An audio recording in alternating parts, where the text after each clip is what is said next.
Seigneur, et ce soir, eh bien, comme hier et cet après-midi, elle a été bénie, ce soir, je crois de tout mon cœur que nous allons être encore plus bénis. Donc que Dieu bénisse notre frère Isaac pour nous, et je crois de tout mon cœur. Ce matin, c'est dommage, enfin, plutôt cet après-midi, c'est dommage que vous avez manqué, eh bien, cette exhortation. Parce que vraiment, on a été vraiment bénis de la part du Seigneur. Mais je bénis Dieu, parce que Dieu bien pense à chacun d'entre nous. Saint-Esprit agit dans nos vies, renouvelle nos forces. Agit, Saint-Esprit descend. Alléluia, qui le veut ce soir? Dans nos vies. Alors lui dit comme cela. J'entends tes pas.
Saint-Esprit te guidera.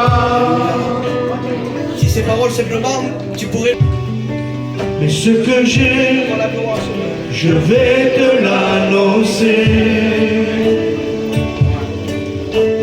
Jésus, Jésus, Jésus. Alléluia. Oui, c'est Jésus. Amen. Jésus, Jésus. Celui qui a vaincu, il fut crucifié pour tes péchés, il s'est humilié parce qu'il t'aimait. Comment ne pas, oui Seigneur, t'adorer? Je veux te louer, je veux t'exalter.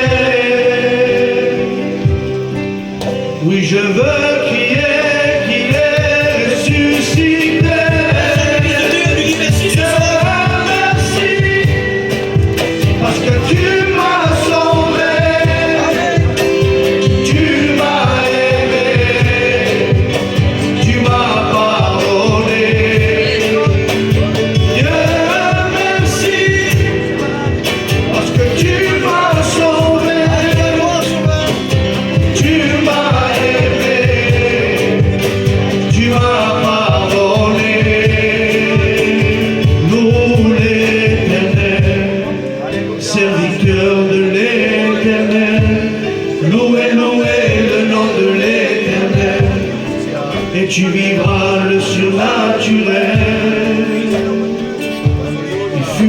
crucifié pour tes péchés.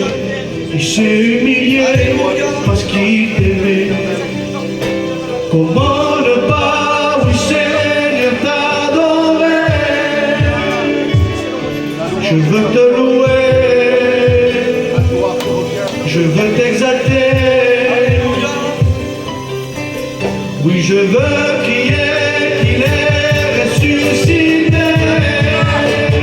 Dieu, merci, parce que tu m'as sauvé.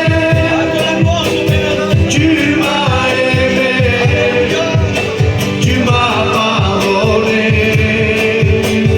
Dieu, merci, parce que tu m'as sauvé. Église de Dieu, vous croyez pas qu'on doit dire merci à Jésus ce soir? Alors dites-lui, pendant que le frère chante, l'église aussi chante. Dieu, merci, parce que tu m'as sauvé, tu m'as aimé, tu m'as pardonné. Allez, encore une fois. Dieu merci, Parce que tu m'as sauvé, Église de Dieu.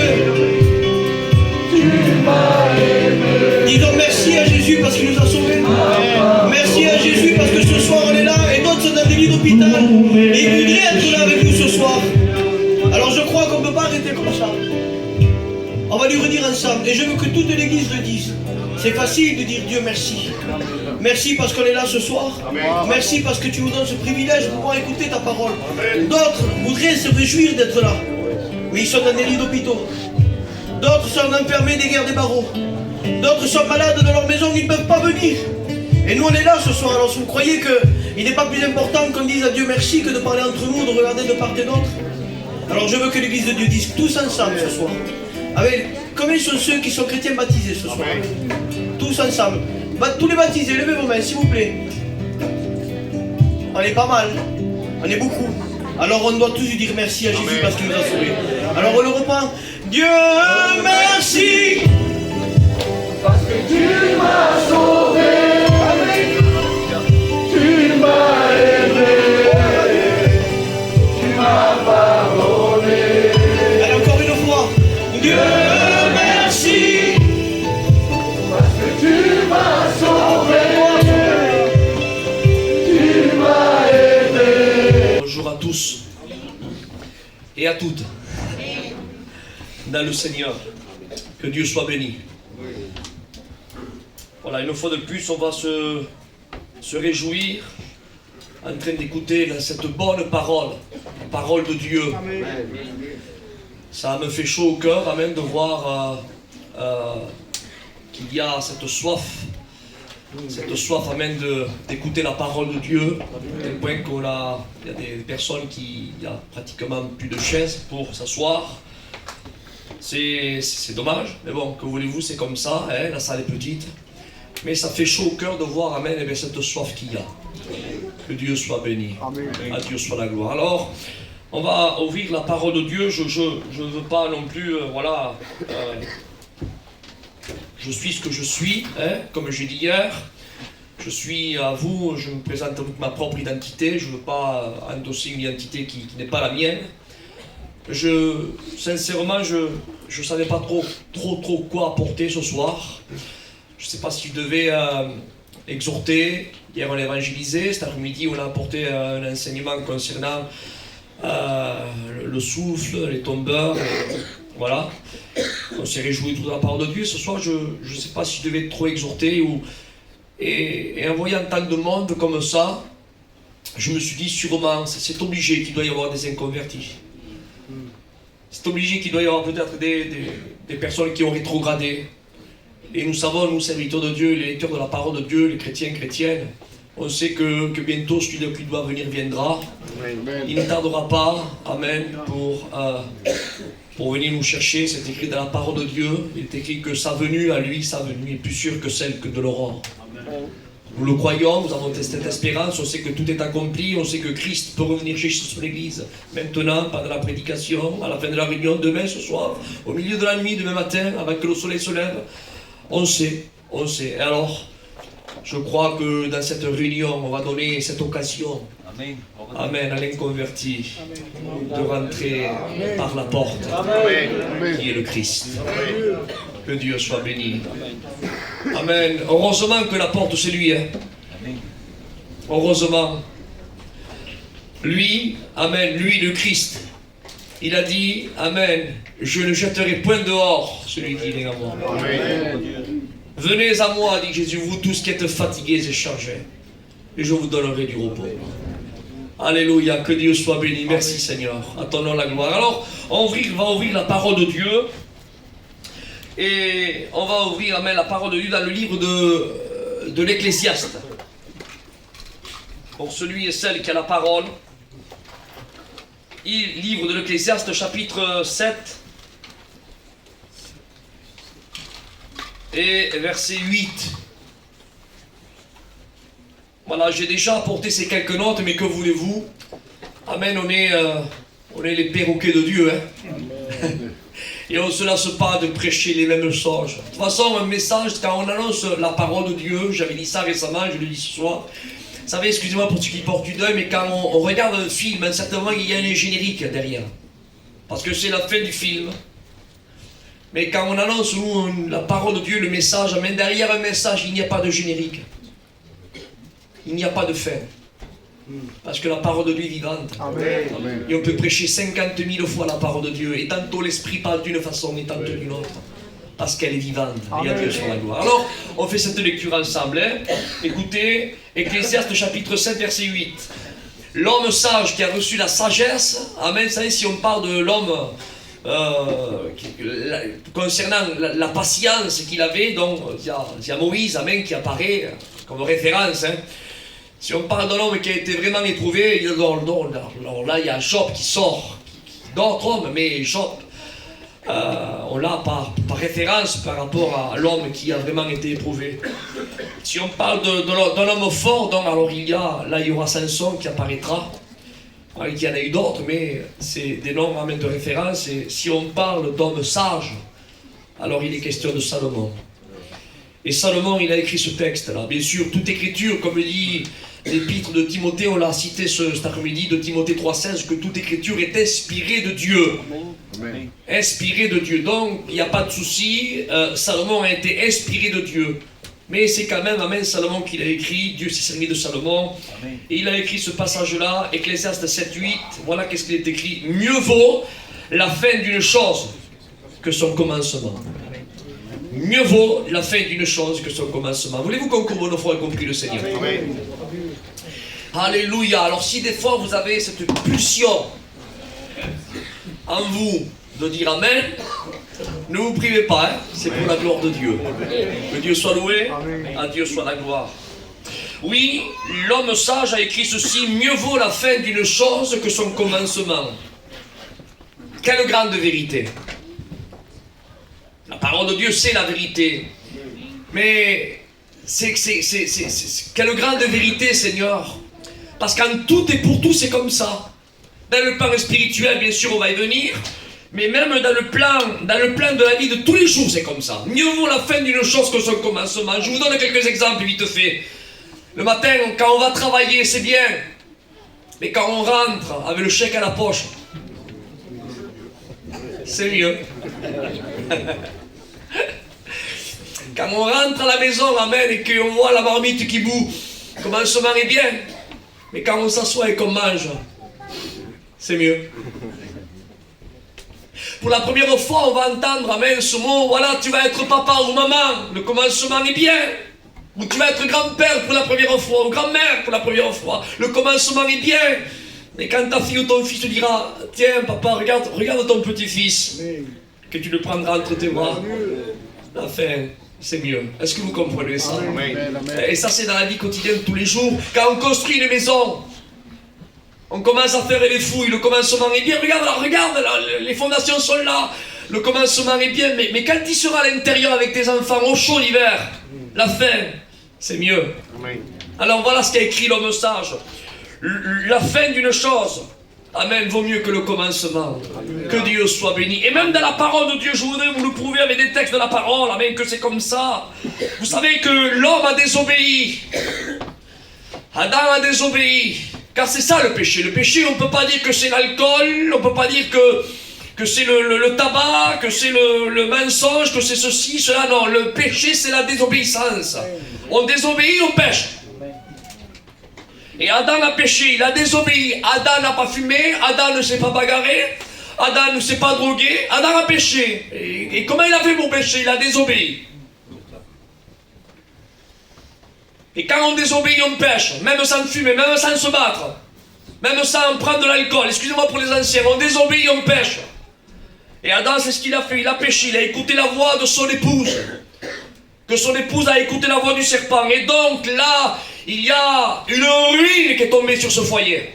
Oui, c'est une ruine. Parce que c'était un foyer qui était béni de Dieu. Ils étaient placés dans le délice, ce que veut dire Éden. Le délice, le paradis. Là où le lion s'amusait avec l'agneau. C'était quelque chose d'exceptionnel. Il n'y avait pas de roses, pas d'épines, pas de chardon. Il n'y avait pas de mauvaises herbes. C'était un foyer qui était dans le délice. Amen, que Dieu avait préparé pour eux. Ils étaient là dans la réjouissance et Dieu les avait bénis. Et parce qu'ils ont désobéi, alors il y a une conséquence. Ils ont été chassés du jardin. Et il y a eu la mort physique, la mort spirituelle. La conséquence a été terrible. Un fils tue son autre fils, un autre fils est errant, vagabond, destitué de la cellule familière. Regardez la conséquence de la désobéissance. Donc c'est quelque chose de terrible parce que il a désobéi à Dieu. Et parce qu'il a désobéi, donc, on va dire que la ruine est venue. Mais je bénis Dieu. Parce qu'il y a eu un commencement, amen, d'une très bonne nouvelle. Et tu me diras, c'est laquelle, Isaac? C'est celle-ci, parce que Dieu ne se croise pas les bras. Amen. Dieu ne jette pas la serviette en disant, tout est fini, ça y est, il n'y a plus de solution pour toi. Ça, c'est le vocabulaire humain. Il n'y a plus de porte de secours, plus de deuxième chance. C'est fini, c'est bâclé. Or, Dieu, notre Dieu n'est pas comme ça. Amen. Alléluia. Amen. Nous avons le Dieu de la deuxième chance. Amen. Ne jette pas la serviette à terre. Alléluia. Dieu est là. Amen. Que Dieu soit béni. Amen. Et il y a eu un commencement. Amen. À une très grande, et je le dis avec mes faibles mots, une très grande nouvelle. Et c'est laquelle, Isaac? C'est celle-ci. Dieu va parler et il va dire ceci, Genèse 3,15. Il dira, amen, la postérité de la femme t'écrasera la tête. Amen. Elle t'écrasera la tête. Et Dieu est en train, amen, de donner, oui, une prophétie. Le premier qui a prophétisé dans toute la Bible, c'est Dieu lui-même. Et il a lancé la première prophétie bibliquement parlant. Il lui a dit, amen, au serpent, cette postérité, la postérité de la femme, t'écrasera la tête. Toi, tu lui blesseras le talon, mais lui, il t'écrasera la tête. Amen. Et moi, je dis, amen, que le commencement est bien. Que Dieu soit béni. Amen. Le commencement est bien, on peut s'accrocher, amen, à une espérance. Celui qui ne ment pas et qui ne se repent pas, c'est-à-dire Dieu a dit que dans un temps futur, il y aura une solution. Amen. Où le serpent, amen, sa tête sera écrasée par cette postérité qui doit venir. Et moi, je dis, amen, que le commencement est bien. Alléluia. Amen. Genèse 3,15, c'est bien. Non? Amen. Amen. Mais plus on avance dans la parole de Dieu, plus c'est mieux. Amen. Amen. Le commencement, amen. La fin d'une chose vaut mieux que le commencement. Donc le commencement est formidable. Avant que la prophétie soit annoncée, l'homme et la femme ont désobéi. Seigneur, plus de solution, plus rien, fini. Mais il y a eu un commencement où Dieu a parlé, où Dieu a donné une solution. Et moi je dis le commencement est bien, mais plus on avance dans la parole de Dieu, et on voit que la fin vaut mieux que le commencement. Cela ne veut pas dire que le commencement est mal, mais plus on avance, plus c'est mieux. Et regardez bibliquement parlant, j'irai tout de suite dans le vif du sujet. Et moi je dis, Genèse 3,15, le commencement, amen, à l'espérance de la postérité de la femme qui écrasera la tête au serpent. Amen, c'est bien. Mais moi je dis, plus on avance dans la parole de Dieu, et je rentre, amen, et je lis la Bible, et j'ouvre le Nouveau Testament, et j'ouvre le chapitre 2 de l'évangile de Luc au chapitre 11. Et qu'est-ce qu'il est écrit? Il est écrit ceci, car l'ange a dit, ne craignez point, car je vous annonce une bonne nouvelle, qui sera pour tout le peuple le sujet d'une grande joie, c'est qu'aujourd'hui, dans la ville de David, il vous est né le Christ. Amen. Et moi, je dis que c'est mieux. Amen. Genèse 3,15, le commencement dit, il viendra. Luc 2,11, il est là. Amen. C'est mieux. Que Dieu soit béni. Amen. Et moi je dis amen que Genèse 3,15 c'est formidable. Mais Luc 2,11 est mieux. Est-ce que vous comprenez? Cela ne veut pas dire que Genèse 3,15 ne vaut rien. Dites pas ce que j'ai pas dit. C'est bien. Mais plus on avance, c'est mieux. Genèse 3,15 dit, il viendra. Luc 2,11, il est là. Amen. C'est mieux, amen. Et quand on avance dans la parole de Dieu, amen, on voit que c'est comme ça. Plus on avance et plus c'est mieux. Et tu me diras, Isaac, il y a mieux que Luc 2,11. Le Christ est là, il est né à Bethléem, il est là. Il y a mieux. Mais je vous dis qu'il y a mieux. Il y a mieux, il est là. Il ne doit pas venir, il est là. Il y a mieux. Que Dieu soit béni. Qu'est-ce qu'il y a? Dis-moi-le, Isaac. Luc 2,11, il est là, le Christ est né. Eh bien, c'est formidable. Mais quand on tourne, amen, quand on tourne la page et qu'on tombe au chapitre 3 de l'évangile de Luc, verset 21, amen, Christ commence son ministère. Et moi, je dis que c'est mieux. Amen. Pourquoi tu dis que c'est mieux? Parce que Christ à Bethléem, amen, il était inactif. Il ne guérissait pas les lépreux, purifiés. Il ne ressuscitait pas les morts. Il ne donnait pas la vie aux aveugles. Il ne leur disait pas, amen, tes péchés sont pardonnés. Non, non, il ne faisait rien. C'était un enfant. Alors, Luc 2,11, merveilleux. Il est là. Mais que Dieu soit béni. Luc, amen, 3,21, Christ, amen, commence son ministère, parcourait les villes et les villages, ressuscita les morts, purifia les lépreux, donna la vie aux aveugles, rassasier, amen, ceux qui ont faim, que Dieu soit loué, annoncer la bonne nouvelle, amen, amen, redresser les choses tordues, mettre à la lumière ce qui est caché. Et moi je dis que c'est mieux. Amen. Certains me diront, mais Isaac, il y a mieux qu'un Christ, amen, qui exerce son ministère. Il y a mieux, amen, que Luc 3,21. Tu me dis que Genèse 3,15 est bien. On l'a compris. Tu me dis, amen, que Luc 2,11, quand Christ est né, c'était mieux. On le comprend aussi. Mais là, tu me dis, amen, que Luc 3,21, quand Christ exerce son ministère, c'est mieux que quand il était enfant. On le comprend aussi. Mais certains diront, mais il y a mieux que Luc, amen, 3,21, quand il exerce son ministère, qu'est-ce qu'il y a mieux?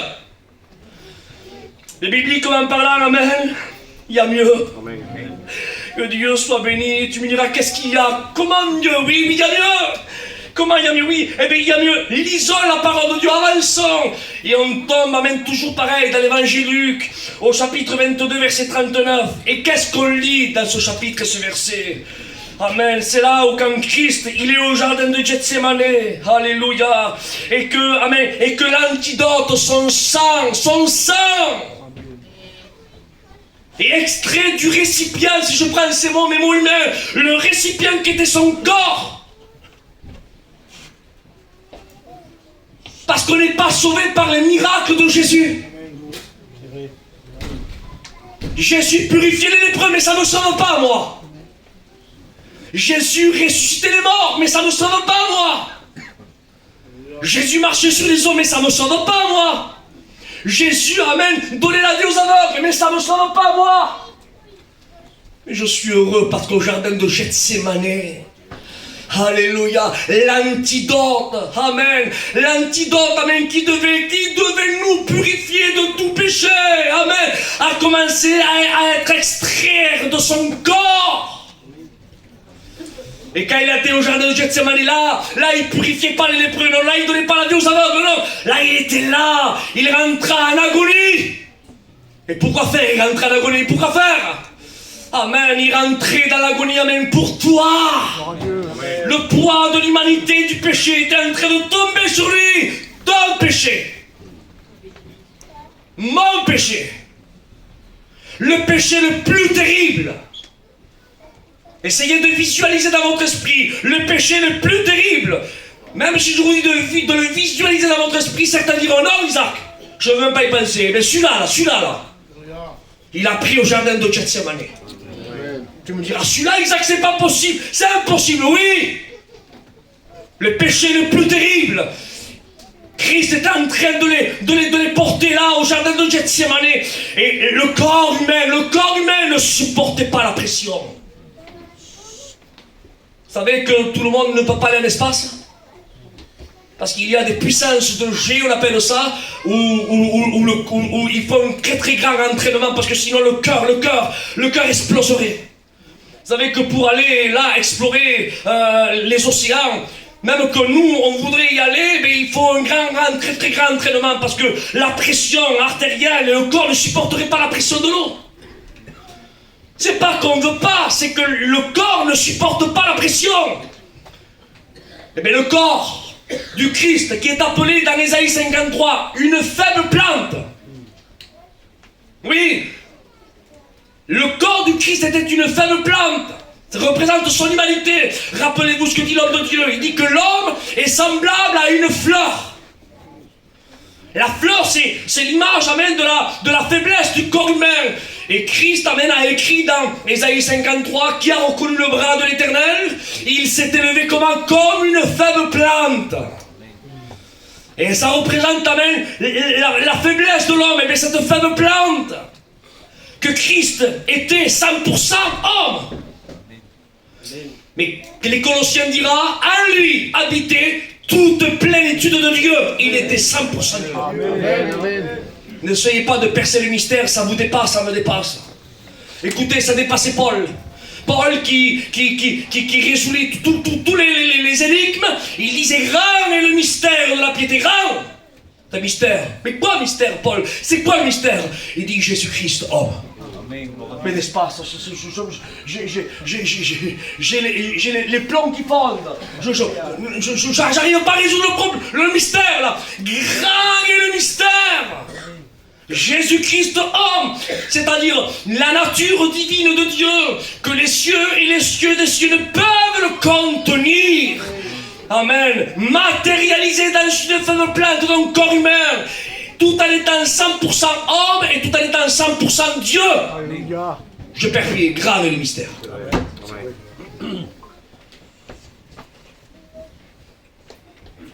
Et bien cette faible plante, non pas à l'intérieur parce qu'il était omnipotent, il était Dieu. Mais cette faible plante, elle ne supportait pas la pression du péché qui tombait sur lui. Et il y avait comme des vaisseaux qui éclataient, soi-disant selon des études. Soi-disant, on dit qu'il y a comme une certaine veine du cœur. Alors, je ne voudrais pas vous donner des noms scientifiques, mais j'ai appris ça comme ça vaut ce que ça vaut.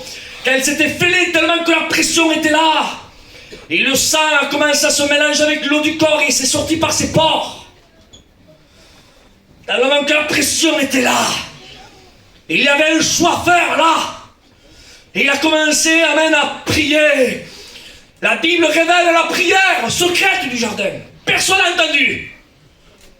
Ni Jean, ni Jacques, ni Pierre, aucun, parce que tous dormaient. Ils n'ont pas pu veiller 1 heure avec lui. S'ils auraient veillé 1 heure avec Christ, ils auraient entendu la prière. Et sûrement que peut-être Matthieu ou Jean ou Pierre l'auraient écrit dans ses épîtres ou dans ses évangiles. Mais comme tous dormaient, ils n'ont pas pu l'écrire. Mais comme c'était une prière très très importante, Dieu l'a révélé à un auteur inconnu, à l'auteur aux Hébreux.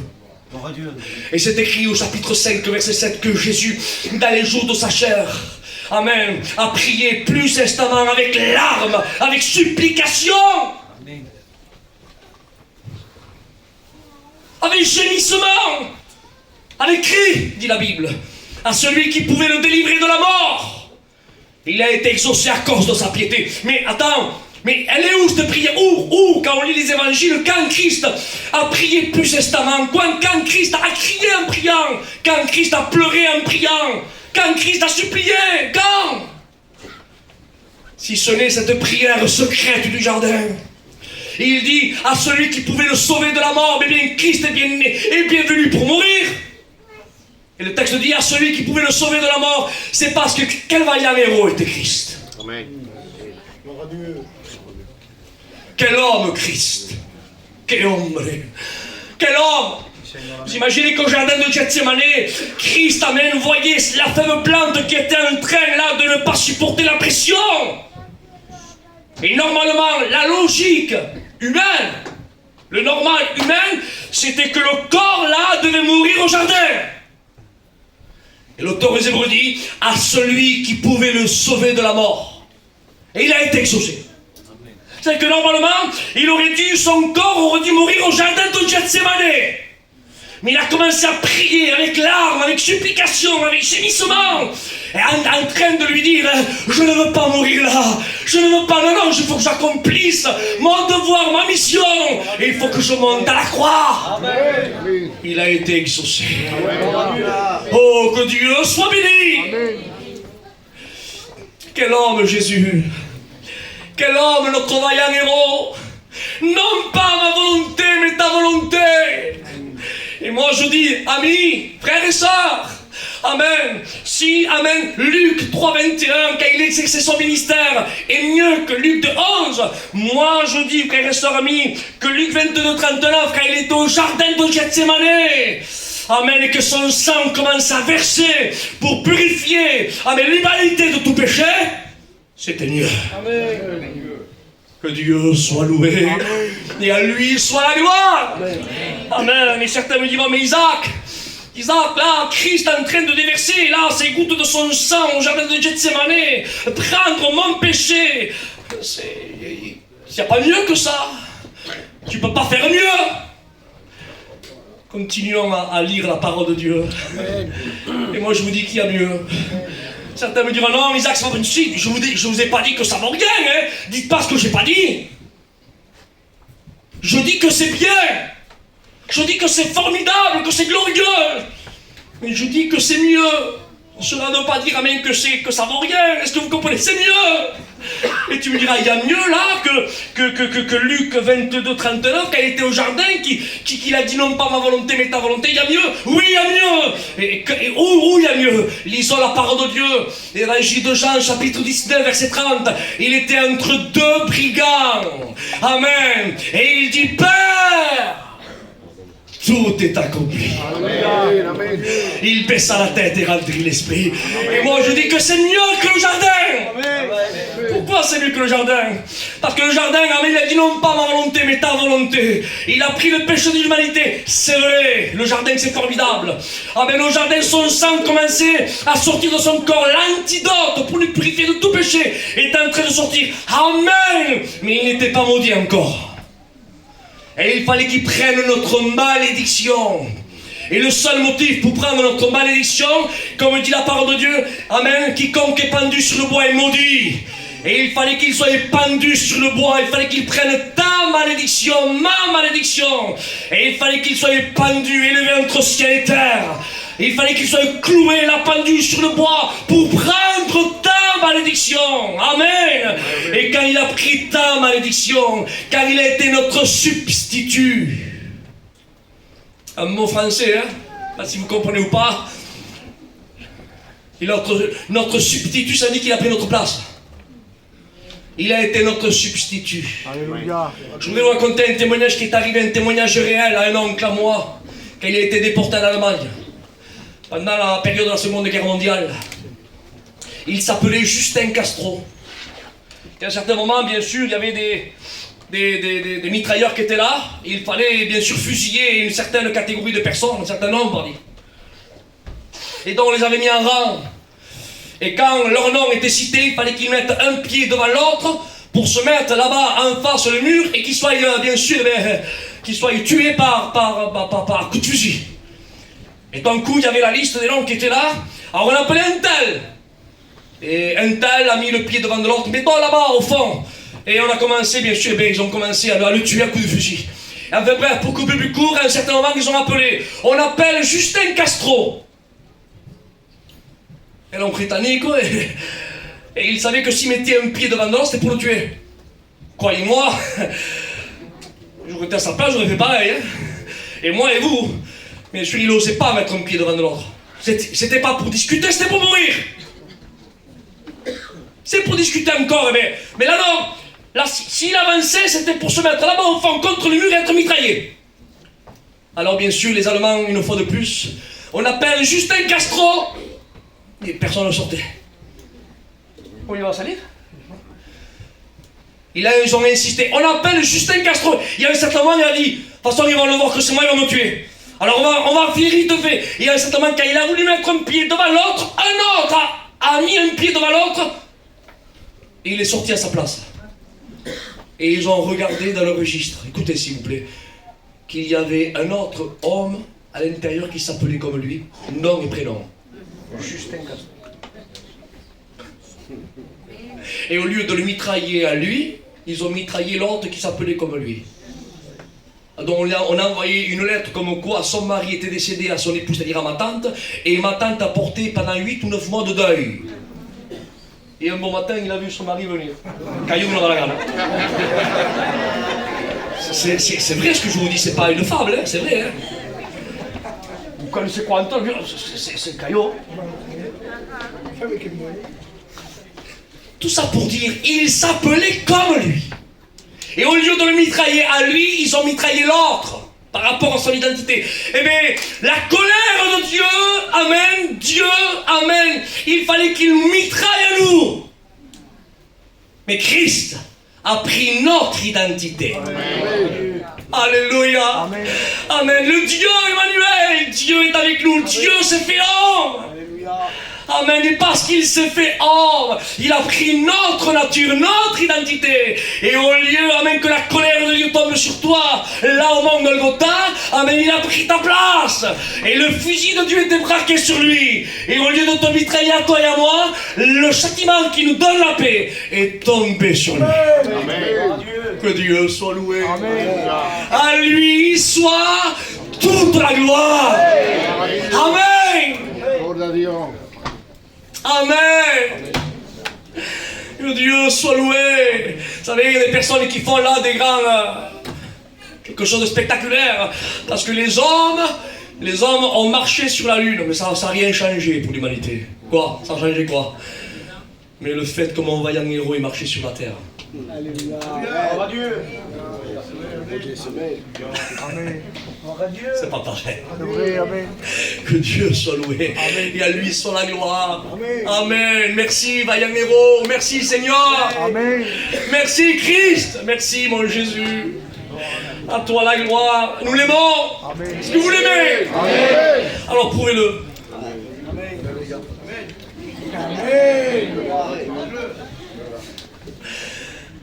On réessaye. Est-ce que vous l'aimez? Amen. Alors prouvez-le. Amen. Car celui qui m'aime, a dit Jésus, c'est celui qui garde ma parole. Amen. Alléluia. Mettons la parole de Dieu en pratique et que Dieu soit béni, à lui soit la gloire. Alors certains me diront, Isaac, là il n'y a pas mieux, hein? Le prochain. Sur la croix, il a pris notre malédiction, pendu l'antre de brigand, Père, tout est accompli. Il a pris le châtiment qui devait tomber sur lui, Tu ne peux pas faire mieux. Il y a mieux. Comprenez le fil du message, ne me faites pas passer ce conseil. Hein.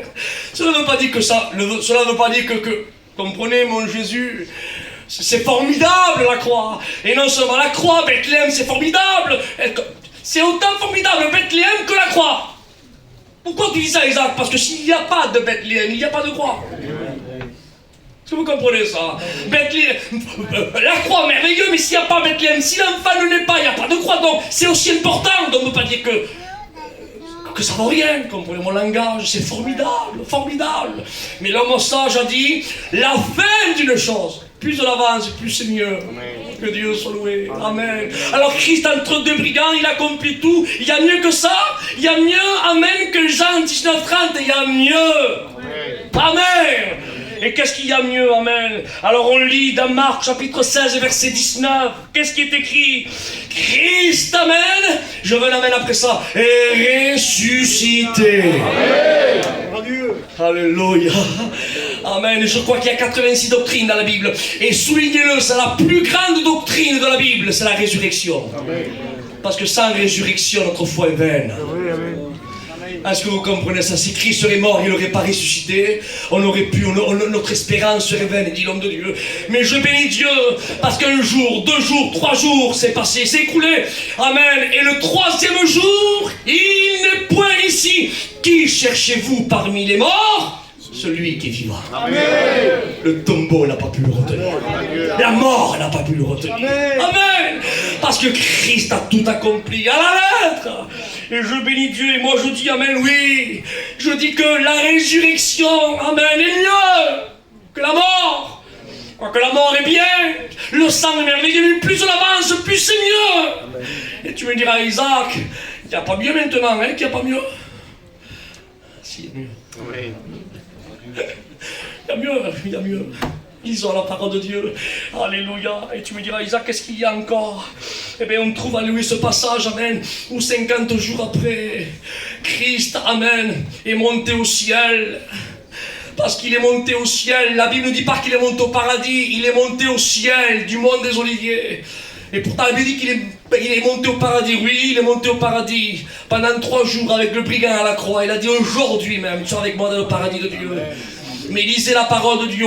Quand il est monté sur le mont des Oliviers, c'est pas écrit il est monté au paradis. Il est monté au ciel. Pas pareil.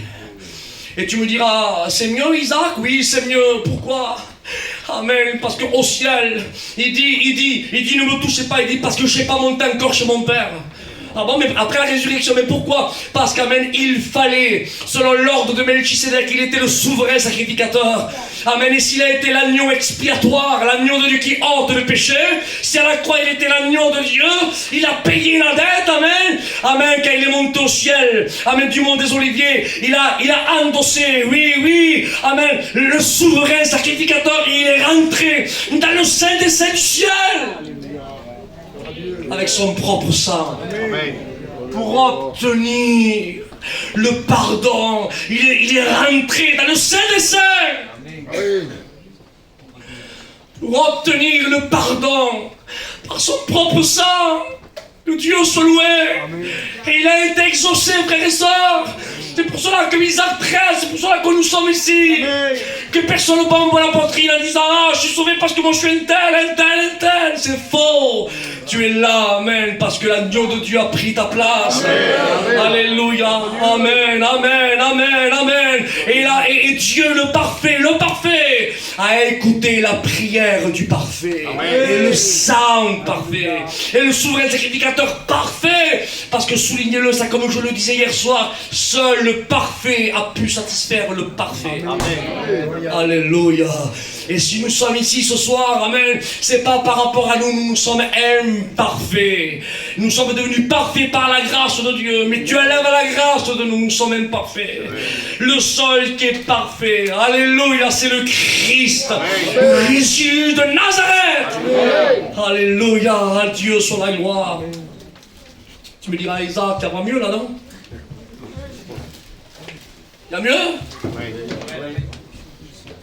Il y a mieux. Amen. Ah bon, il y a mieux. Cela ne veut pas dire que tout cela ne vaut rien, comme vous avez compris maintenant.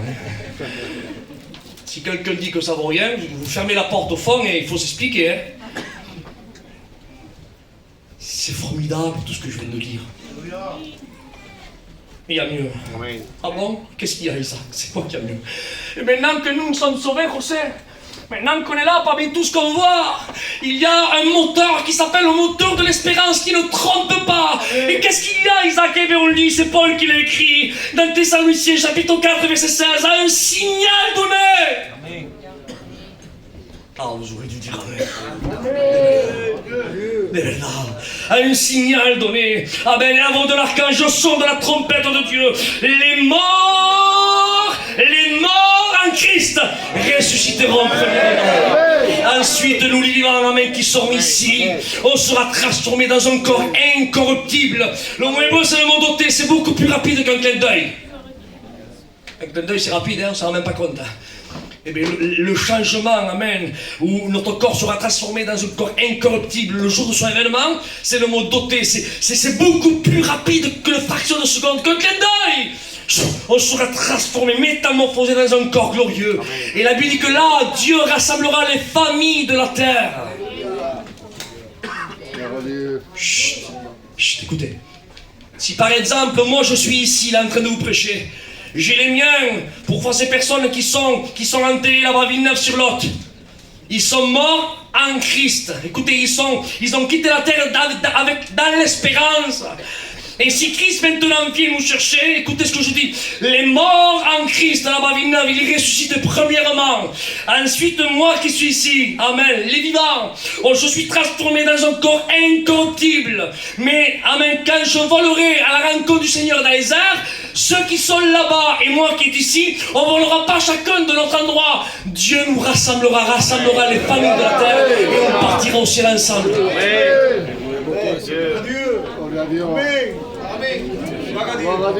Ça vaut le coup de suivre. Amen. Alléluia.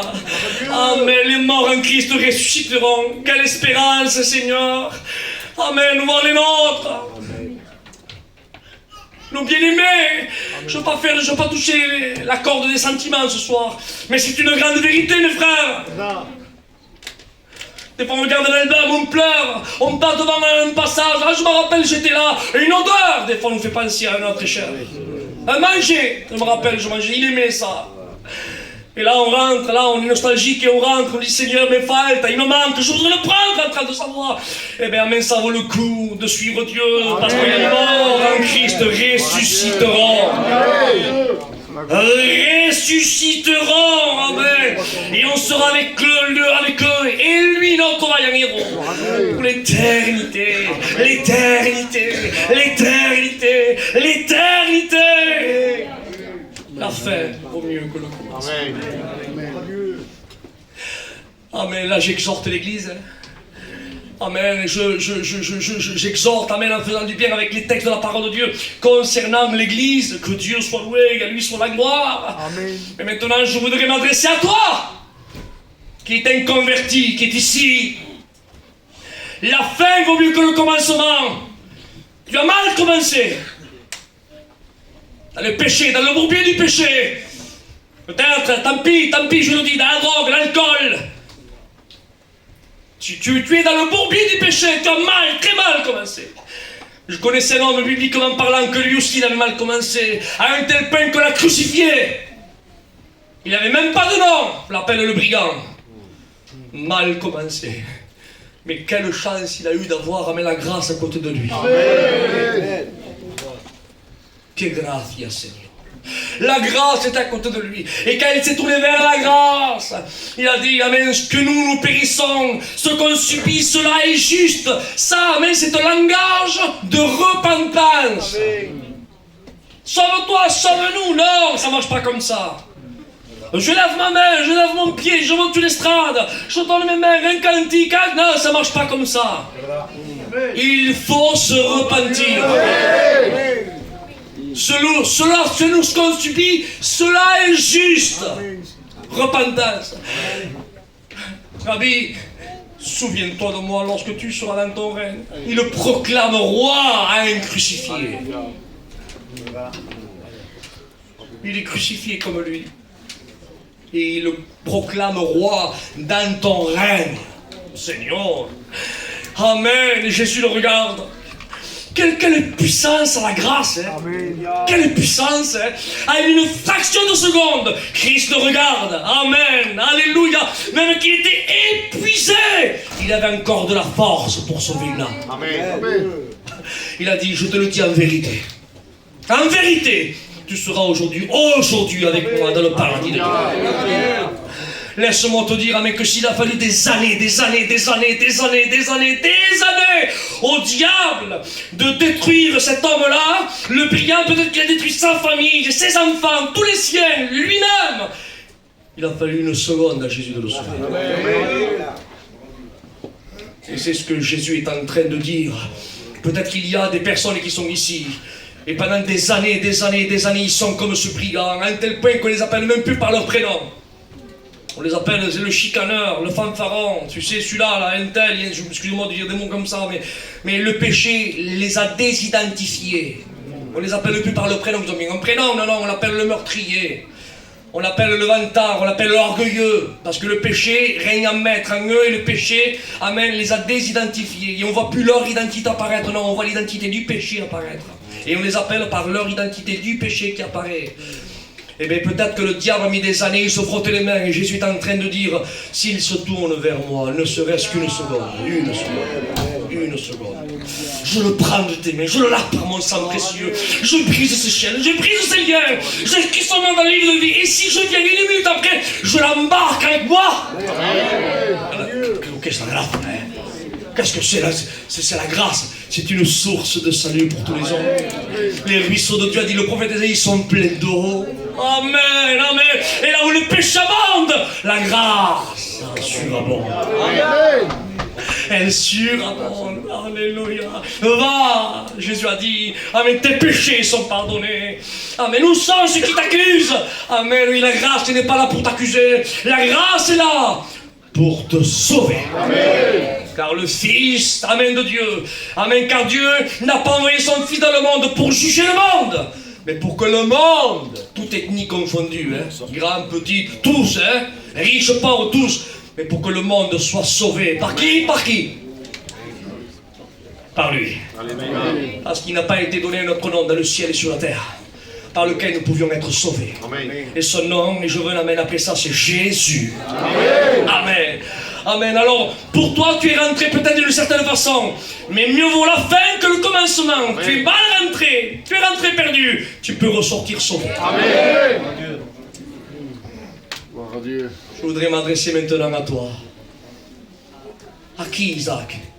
Je me suis adressé à l'église et je les ai encouragés.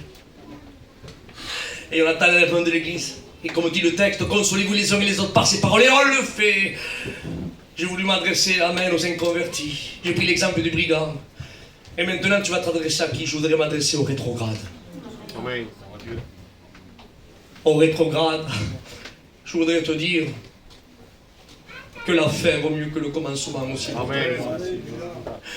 Donne-moi un exemple biblique. Il y avait un homme qui s'appelait Mephibosheth. Et vous connaissez El Rey Tejama. El Rey Tejama. On le chante souvent dans nos assemblées. Mephibosheth, son avenir était tout tracé. Ça y est, c'était tracé pour lui. Il n'avait pas de soucis pécuniaires, tout était bien. Il le renommait peut-être qu'il jouait les autres enfants. Moi, je suis le fils d'un tel, de Jonathan. Mon grand-père, c'est Saül, le roi d'Israël. Ses habits n'étaient pas pareils que les autres, peut-être. Je sais pas, son vocabulaire, il avait notre instruction. Peut-être le manger qu'il mangeait n'était pas le même. Est-ce que vous comprenez? Et tout à coup, le chaos est tombé. Il ne s'y attendait pas. Mais quelle mauvaise nouvelle, son grand-père est mort, son père est mort, ses oncles sont morts. Et pendant là que sa nourrice est en train de le protéger pour courir, elle est tombée. Et tout à coup, il a eu un problème au pied, il avait les pieds perclus. Le mot hébreu, pour dire perclus en hébreu, la signification c'est le mot abattu. Eh bien, c'est ce qu'était Mephibosheth, il était abattu. Parce que quand on apprend la mort du grand-père, du père, des oncles, qui n'a plus rien pour nous, et qu'on est obligé de fuir loin, de nous cacher, mais on est abattu, c'est ce qu'était, et Mephibosheth, il était abattu. À un certain moment, une bonne nouvelle est venue frapper à sa porte. Comme toi, ce soir, il y a la bonne nouvelle qui est en train de frapper à ta porte. Siba, messager de David, est allé, et David lui a dit, reste-t-il quelqu'un de la maison de Saül? Et le serviteur a dit, oui, il reste Mephibosheth, mais il a les pieds perclus. Mais pardonnez-moi que je fasse parler David. Mais si David aurait pu répondre, là, il aurait pu dire, mais je ne t'ai pas demandé l'état de Mephibosheth. Je t'ai dit, s'il reste quelqu'un, pourquoi tu es en train de me dire l'état dans lequel il se trouve? Je ne t'ai pas demandé son état, je te demande s'il reste quelqu'un. Voyez-vous, les hommes examinent toujours les plaies des autres et la condition des autres. Christ n'est pas venu ici pour examiner. Il est venu ici pour purifier. D'ailleurs, amen, c'est ce que le lépreux a dit. Toi, Marc 1,40, si tu veux, il dit, tu peux me rendre pur. Et il n'a pas dit, toi, si tu veux, tu peux m'examiner. Hein? Non, hein? Parce que l'examen, je l'ai déjà eu avec les sacrificateurs, ils m'ont déjà examiné. Je ne viens pas vers toi pour que tu m'examines. Non, je viens vers toi pour que tu me purifies. Amen. Et David, amen, n'était pas là pour faire un examen d'un descendant de Saül. Non. Il voulait savoir s'il reste quelqu'un. Oui, Méphibosheth, il a les perclus, il a battu. Il dit, apportez-le-moi. Et quand on apporte Méphibosheth tremblait comme une feuille qui est détachée de sa branche. Tremblait. Il avait peur parce que son grand-père, pendant des années, a essayé de le tuer. Et maintenant, dans l'esprit de Méphibosheth, il devait se dire, maintenant que lui il est au trône, soy muerto, je suis mort. Et David lui a dit, Méphibosheth, quel est le choc pour lui? Il dit, les terres de ton grand-père, il dit, je te les redonne. Il dit, les servantes et les serviteurs qui servaient ton grand-père, il dit, te serviront à toi. Il dit, Méphibosheth, tu mangeras à ma table tous les jours. Imaginez l'électrochoc pour lui. Lui croyait que, bon, voilà, s'il pouvait ne pas me tuer, s'il pourrait au moins me laisser tranquille. Mais non seulement il n'a pas tué, mais il lui a rendu ses terres, ses servantes, ses serviteurs. Et amen, ton repas, amen, ne changera pas. Tu mangeais la table du roi de ton grand-père, amen, t'es habitué à manger la table du roi. Eh bien, tu vas continuer à manger la table du roi avec moi tous les jours. Amen, gloire à Dieu. Amen, c'est ce que Jésus veut faire avec toi. Amen. Tu as perdu peut-être, ou tu as délaissé le don que Dieu t'avait donné, ou l'appel que Dieu t'avait donné, tu as laissé de côté. Pour une chose, pour une autre, et peut-être que tu as l'épée perclue, tu n'arrives plus à avancer. Et les gens sont en train de t'examiner, ils regardent, ils font constat de toi, parce que tu es entouré de sacrificateurs. Mais laisse-moi te dire, amen, je t'annonce une bonne nouvelle. Amen, il y a David qui est là. Le mot David veut dire bien-aimé. Or Dieu a dit, voici mon fils bien-aimé. Le bien-aimé est ici, c'est Jésus. Amen. Amen. Il n'est pas ici pour t'examiner, il est ici pour te purifier. De tout péché, il veut te redonner, amen, ce que tu as délaissé. Amen. Un vêtement blanc, des sandales à tes pieds, une anneau, amen, pour tes doigts. Et il a encore un héritage dans le ciel pour toi. Réjouis-toi. Amen. Et tu mangeras à sa table, hein. Comme Méphibosheth a mangé la table du roi, tu mangeras à sa table toi aussi au noces de l'agneau. Que Dieu soit béni. Amen. À lui soit la gloire. Amen. Alors j'ai voulu faire du bien à l'église qui est là. Les encourager, tenir ferme, parce que bientôt celui qui doit venir viendra. Et nos bien-aimés resteront et on partira ensemble avec notre Dieu. Je me suis dirigé vers les inconvertis, j'ai pris l'exemple, amen, du brillant à la croix. Je me suis adressé à toi aussi qui est rétrogradé. J'ai pris l'exemple de Méphibosheth. Je voudrais maintenant énumérer un quatrième groupe, si vous me le permettez. Amen. Je voudrais encourager mes collègues et serviteurs de Dieu. Amen. Gloire à Dieu. Non, Isaac n'a pas besoin. Si, moi j'en ai besoin. Amen. Ah bon? Oui. Moi j'aimerais vous dire, à tous mes collègues et serviteurs de Dieu, on a passé des moments difficiles. Des moments de larmes, des moments de tristesse, des moments où peut-être on disait mais qu'est-ce qui se passe dans l'œuvre? C'est fini, ça sera plus comme avant, comment on fait? Ou alors certains diront maintenant je suis vieux, il n'y a plus de travail pour moi, Dieu ne veut plus m'utiliser. Ou peut-être qu'ils disent oh mais ils regardent l'armoire du passé, ah telle année j'ai fait ceci, telle année j'ai fait cela, et pour moi j'ai laissé la place aux jeunes maintenant. Ou certains jeunes se disent peut-être moi je suis trop jeune, putain quand je vieillirai. Non! Je m'adresse à toi qui es jeune dans le ministère, toi qui es vieux dans le ministère, toi qui as travaillé de nombreuses années dans le ministère. Moi, je te dis, si tu es encore en vie, tiens ferme, amen. Parce que Dieu, amen, veut te montrer davantage sa gloire sur toi. Amen. Crois-le, amen, que les jours qui vont venir vont être des jours glorieux pour ton ministère. Je le crois de tout mon cœur que Dieu va t'utiliser. Ah, ton nom ne sera pas peut-être un nom de l'affiche, mais peu importe ça. Mais Dieu t'utilisera pour sauver les âmes. Amen. Amen, pour éclairer au milieu des ténèbres. Pour donner un mot de consolation, un mot de restauration, un mot d'encouragement. Femme de prédicateur aussi, je t'encourage au nom de Jésus. Amen, tiens ferme, amen. Tiens ferme parce que tu as choisi ton foyer.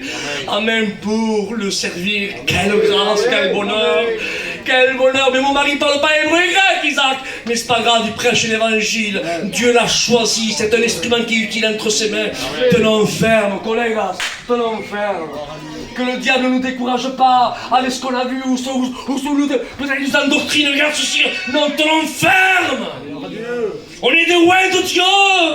On sait que tu as préparé des œuvres d'avance afin que nous les pratiquions.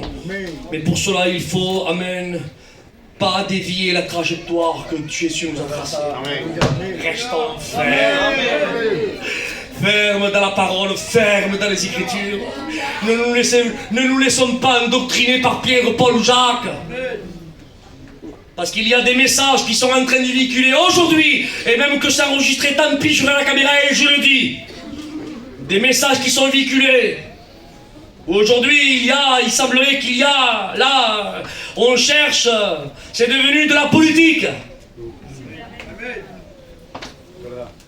Et on s'associe non pas de la vérité, certains s'associent là de la majorité. Là, il y a la majorité, on s'associe. Mais la vérité est là, mais la majorité est là. Alors mon père m'a dit qu'il faut aller là, mais on va là. Mais... Non! Non! Non! Ne nous laissons pas endoctriner par les religieux. Qui on libère? Lequel? Ils ont dit Barabbas. Barabbas! Non! On est là, on regarde, qui on libère? Jésus, Barabbas, on libère la vérité. Amen. Mais les religieux, les anciens m'ont dit ça, mais peu importe, moi je suis un grand garçon, je suis un serviteur de Dieu, et je veux mettre la vérité où elle se trouve. Amen. Et nous voulons travailler pour Dieu. Amen, non pas se laisser embarquer ni endoctriner par un tel ou un tel ou un tel. Peu importe les candidatons, ce qu'on veut, nous, amen, c'est être pur, transparent devant Dieu. Amen. Et travailler pour le Maître. Amen. Même qu'on reste un petit nombre, c'est pas grave. Il vaut mieux être un petit nombre. Libre par la vérité. Qu'être un grand nombre, esclave par le mensonge. Je dis ceci, je prie Dieu. Je parle de la liberté de l'esclavage. Hein. Jérémie était en prison. Et le roi Sédécias voulait que Jérémie lui annonce le message que lui voulait entendre. Et Jérémie, le représentant de la vérité, annonce la vérité. Est-ce que vous comprenez ça? Et parce qu'il annonce la vérité, on l'a pris, on l'a mis en prison, mon frère. La vérité est en prison. Mais moi, je dis, il vaut mieux, il vaut mieux être un prisonnier libre qu'un libre prisonnier. L'avez enganchado? Il vaut mieux être en prison libre qu'être libre, être prisonnier, retenant la vérité captive. Il vaut mieux être en prison, mais la vérité la laisser libre. Fermons nos yeux, prions le Seigneur. Nous t'aimons, Seigneur, pour ta parole qui a été annoncée. Ta parole est une épée à deux tranchants, séparant jointure et moelle, âme, esprit. Mon moteur, Seigneur, qui m'a animé n'était rien d'autre que de faire du bien aux âmes. Amen. Restez bien avec celui qui m'a mandaté pour apporter la parole et prêcher ni plus ni moins ce que tu m'as animé à apporter. Merci, Seigneur, pour les âmes qui ont écouté ta parole. Merci parce que tu as encouragé l'Église. Merci parce que tu as donné un mot aux inconvertis. Tu leur as montré, amen, que la fin, ce soir, amen, ils peuvent, amen, être mieux que quand ils ont rentré. Amen, tu as parlé aussi, amen, à ceux qui ont rétrogradé. Amen, oui, que tu les appelles, que tu les attends, que tu as encore, amen, un vêtement, des chaussures, une anneau. Amen, pour eux. Et tu nous as encouragés à nous, serviteurs de Dieu. Amen. Amen. Que tu veux, alléluia, qu'on ne se fasse pas décourager par les candidatons. Mais tu veux, mais qu'on tienne ferme et qu'on combatte ce bon combat de la foi. Amen. Que ton nom soit béni. Bénis, Seigneur, l'église de Videux, d'Avignon, tous mes frères serviteurs de Dieu qui sont là, diacres, diaconesses, étudiants, bénis notre peuple. Sauve, Seigneur. Et viens nous chercher. Que ton nom soit béni. Amen. Dans le nom du Père, du Fils et du Saint-Esprit. Amen. Amen. Merci de m'avoir supporté. Hein. Que Dieu vous bénisse. Merci.